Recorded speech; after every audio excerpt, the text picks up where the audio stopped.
Hello students, हम पढ़ रहे हैं प्रकाश के ध्रुवण के बारे में। आपने पिछले वाली वीडियो में प्रकाश के ध्रुवण के बारे में पढ़ा था, बट अब यहाँ पर हम पढ़ने वाले हैं कि ध्रुवित प्रकाश प्राप्त करने की कौन कौन सी विधियाँ हैं। जैसे परावर्तन के द्वारा प्राप्त कर सकते हैं, अपवर्तन के द्वारा, द्वितीय अपवर्तन के द्वारा, द्वितीय वर्णता के द्वारा और प्रकीर्णन के द्वारा। इन सब विधियों के द्वारा हम ध्रुवित प्रकाश प्राप्त कर सकते हैं। बट इस वीडियो में हम नंबर 1 पढ़ने वाले हैं, परावर्तन के द्वारा हम ध्रुवित प्रकाश किस प्रकार से प्राप्त कर सकते हैं। ठीक है, और इसको हम बूस्टर का नियम भी बोलते हैं। क्या बोलते हैं? बूस्टर का नियम भी बोलते हैं। यदि आपने ये जो पहले वाला वीडियो नहीं देखा है तो ये वीडियो आपके कोई काम का नहीं है। आप कृपया करके पहले वाले वीडियो देखें और उसके पश्चात ये वाला वीडियो देखें। ठीक है, तो हम बात करते हैं बूस्टर के नियम की या फिर बूस्टर का नियम।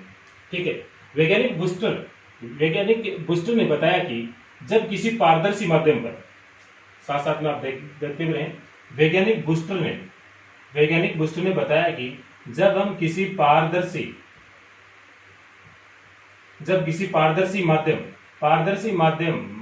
माध्यम का मतलब है जैसे पानी है या फिर कांच है।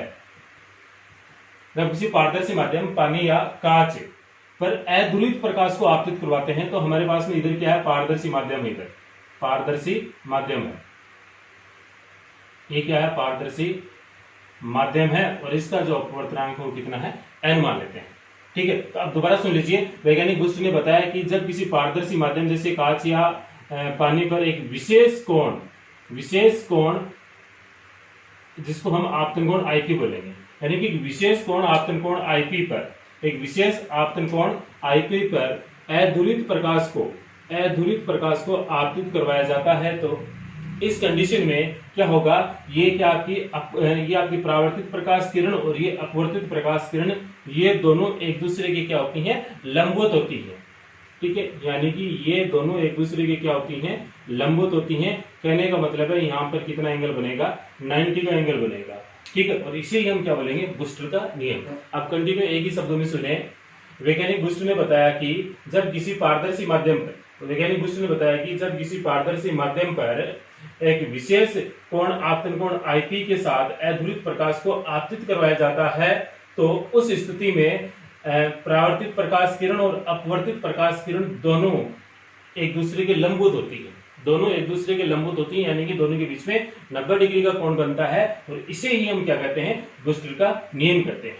और ये जो IP है, ये आपका जो एंगल IP है, इस एंगल IP को हम बोलते हैं बूस्टर कोण। क्या बोलते हैं इसको? बूस्टर कोण बोलते हैं। यानी कि ये आपतन कोण है। प्रत्येक आपतन कोण के लिए नहीं होता है, एक विशेष आपतन कोण के लिए। ठीक है, एक विशेष इस प्रकार की परिस्थिति प्राप्त करते हैं, उस आपतन कोण पर ही ये वाली जो परावर्तित प्रकाश किरण है वह पूर्णतः क्या होगी? ध्रुवित प्रकाश किरण होगी। ठीक है, तो हम यहां पर लिख सकते हैं परावर्तित प्रकाश किरण, ये क्या होगी? पूर्णतः ध्रुवित होगी। क्या होगी? ध्रुवित। ठीक है, यानी कि पूर्ण रूप से आपको ध्रुवित प्रकाश मिलेगा। यहां पर जो ये वाला एंगल है, ये वाला एंगल क्या होगा? परावर्तन कोण R, यानी कि ये IP और R दोनों क्या होंगे? बराबर होंगे। इसको भी हम क्या नाम दे सकते हैं? IP। और ये अपवर्तन कोण, इसको मैं नाम दे रहा हूं R। ठीक है, इस प्रकार से। अब दोबारा सुन लीजिए। अध्रुवित प्रकाश पर आपतित करवाया जाता है तो जो परावर्तित प्रकाश होगा वो पूर्ण रूप से क्या होगा? ध्रुवित होगा। तो इसका मतलब ये वाली डॉट इस पे मैं अप्लाई कर दूं तो इसका आप मतलब समझ गए होंगे। यदि लाइन पर ओनली डॉट है या ओनली ये वाले तीर के निशान हैं तो वो कौन सी होती है? ध्रुवित प्रकाश को प्रदर्शित करने का जरिया होता है। और यहाँ पर ये अध्रुवित प्रकाश है तो यहाँ पर मैं क्या कर दूं? डॉट, यानी इसमें सभी प्रकार के कंपन है, यानी ये वाले कंपन भी, वो वाले कंपन भी, सब कंपन है। बट इसमें क्या ओनली एक ही प्रकार के कंपन है। और ये वाली जो होगी ये भी आंशिक ध्रुवित होगी, यानी कि पूर्ण रूप से ध्रुवित नहीं होगी। ठीक है, कुछ इस प्रकार से ये अपवर्तित प्रकाश किरण। ठीक है, अब दोबारा सुन लीजिए एक बार। कॉन्सेप्ट को बिल्कुल आपको समझना है। वैज्ञानिक बूस्टर ने बताया कि जब किसी पारदर्शी माध्यम पर अध्रुवित प्रकाश को आपतित करवाया जाता है तो एक विशेष कोण IP के लिए परावर्तित प्रकाश किरण और अपवर्तित प्रकाश किरण एक दूसरे के लंबवत होते हैं और परावर्तित प्रकाश है वो पूर्ण रूप से ध्रुवित होता है। परावर्तित प्रकाश पूर्ण रूप से ध्रुवित प्रकाश मिलता है। तो ये जो नियम है, ये नियम ही क्या कहलाएगा, बूस्टर का नियम। और यहाँ पर जो आपतन कोण आई है, आईपी है, इसको हम क्या बोलेंगे, बूस्टर कोण। ठीक है, अब इसको हम स्नेल के नियम से समझ सकते हैं। इसके लिए पहले मैं यहाँ पे कुछ लिख देता हूं। वैज्ञानिक बूस्टर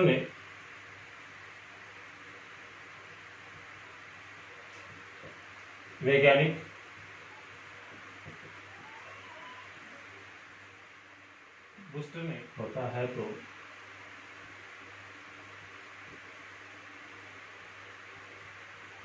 अपवर्तन कोण आर का मान। ठीक है, तो इस वाली कंडीशन में देखें आप, जब आपतन कोण आईपी का मान है वो बूस्टर कोण के बराबर होता है, तो उस कंडीशन में अपवर्तन कोण आर का मान क्या होगा। ठीक है, तो यहां पर आपको एक लाइन दिखाई दे रही है, ये वाला लाइन। ठीक है, ये वाला इस प्रकार से, ये वाला कोण कितना है, आईपी, ये वाला कोण कितना है 90 डिग्री, और ये वाला कोण कितना है आर। ठीक है, तो और इन तीन और इस पूरी लाइन पर जो एक एंगल बनता है, पूरा एंगल वो कितना है 180, कितना है 180। तो आप क्या लिख सकते हैं, आईपी प्लस 90 और plus R is equal to 180। ठीक है, यहां से आर इज इक्वल टू क्या लिख सकते हैं 180, इस 90 को उधर लेके गए तो -90, आईपी को उधर लेके गए तो माइनस आईपी, तो आर इज इक्वल टू इसमें से माइनस कीजिए 90 और ये माइनस क्या हो गया आईपी, यानी कि आर की वैल्यू क्या हो गई 90 माइनस आईपी। तो अपवर्तन कोण का मान आर इज इक्वल टू क्या होगा 90 माइनस आईपी। इक्वेशन डाल दीजिए 1, 90 माइनस आईपी। ठीक है, फिर आप स्नेल का नियम लगा दीजिए। स्नेल के नियम से तो साइन आपतन कोण क्या है आईपी, तो sine i p upon sine R is equal to N2 upon N1, और यहाँ पे N2 इज इक्वल टू कितना है N, और N1 इज इक्वल टू क्या है वायु के लिए हम मान लेंगे 1। तो क्या हो गया ये sine i p upon sine R is equal to N। Equation डाल दीजिए 2। ठीक है, समीकरण 1 से आर का इसमें मान रख दीजिए, तो क्या हो गया ये sine i p upon sine 90 minus i p. Simple है, बड़ा ही सिंपल है, इक्वल टू है। ठीक है, आर की वैल्यू रख दी, आर की वैल्यू कितनी 90 माइनस आईपी, तो आर की जगह 90 माइनस आईपी रख दिया यहाँ पर। ठीक है, और साइन 90 माइनस थीटा बराबर क्या होता है कोस थीटा होता है, तो थीटा की जगह यहाँ पर क्या है आईपी है, तो ये इसको हम क्या लिख सकते हैं साइन आईपी, और इसको हम कोस में चेंज करेंगे तो ये हो गया cos IP is equal to n. ठीक है, साइन बटा कोस क्या होता है 10, तो ये क्या हो गया 10 i p is equal to N. या फिर अपवर्तन कोण या फिर बूस्टर कोण आईपी आता है, बूस्टर कोण i p is equal to 10 inverse P, 10 inverse P Q N.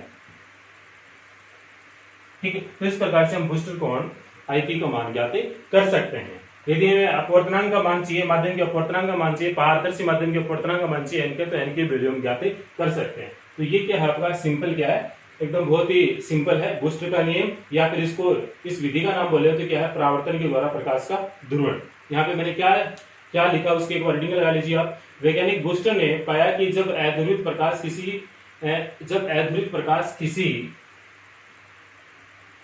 किसी पारदर्शी माध्यम पर एक विशेष आपतन कोण आईपी प्राप्त होता है तो परावर्तित प्रकाश पूर्णतः ध्रुवित होता है। परावर्तित प्रकाश यानी कि ये वाला जो प्रकाश है पूर्णतः क्या होगा ध्रुवित होगा, और इस अवस्था में अपवर्तित प्रकाश और परावर्तित प्रकाश दोनों एक दूसरे के क्या रहेंगे लंबवत रहेंगे। ठीक है, और इसी को हम क्या बोलते हैं बूस्टर का नियम बोलते हैं। और जो आपतन कोण आईपी है इसको हम क्या बोलेंगे बूस्टर कोण, क्या बोलेंगे बूस्टर कोण। दोबारा इसको एक बार समझ लीजिए, इस डायग्राम से ही आप ये पूरी लैंग्वेज लिख सकते हैं। वैज्ञानिक बूस्टर ने पाया कि जब अध्रुवित प्रकाश किसी पारदर्शी माध्यम पर एक विशेष आपतन कोण आईपी पर आपतित करवाया जाता है, यानी कि ये प्रकाश इस पर आ रहा है आपतित करवाया जाता है, तो परावर्तित प्रकाश पूर्णतः ध्रुवित होगा, यानी कि ये वाला प्रकाश पूर्णतः क्या होगा ध्रुवित होगा। और इस स्थिति में अपवर्तित प्रकाश और परावर्तित प्रकाश दोनों एक दूसरे के क्या रहेंगे, लंबवत रहेंगे। इसे हम क्या बोलते हैं, बूस्टर का नियम बोलते हैं। और आपतन कोण आईपी को हम क्या बोलेंगे, बूस्टर कोण। क्या बोलेंगे, बूस्टर कोण। सिंपल है। फिर यहाँ पर देखिए ये वाली कंडीशन लगानी है आपको, जब आपतन कोण आईपी का मान बूस्टर कोण के बराबर हो, यानी जब आपतन कोण आईपी है ये बूस्टर कोण के यदि बराबर है तो उस कंडीशन में इस आर का मान क्या होगा, तो हम इस पूरी लाइन पे जो एंगल बन रहा है 180 के बराबर मान लेंगे इन तीनों को इस प्रकार से। और आर की वैल्यू आप यहाँ पे सीधा लिख सकते हैं, R is equal to 90 minus i p. फिर आपको स्नेल का नियम लगाना है, क्योंकि यहाँ पर प्रकाश का क्या हो रहा है, अपवर्तन हो रहा है। अपवर्तन में हम क्या लगाएंगे, स्नेल का नियम लगाएंगे। तो आपका आपतन कोण तो आईपी है और अपवर्तन कोण क्या है, आर है। ठीक है, ये लगा दिया नियम। यहाँ पे N2 की वैल्यू आपने जो N2 की वैल्यू जो पारदर्शी माध्यम है इसकी वैल्यू कितनी है, n मान रखी है। तो N2 की जगह आपने यहाँ पे n रख दिया, N1 की जगह 1। इस प्रकार से रख के आप कैलकुलेशन कर सकते हैं।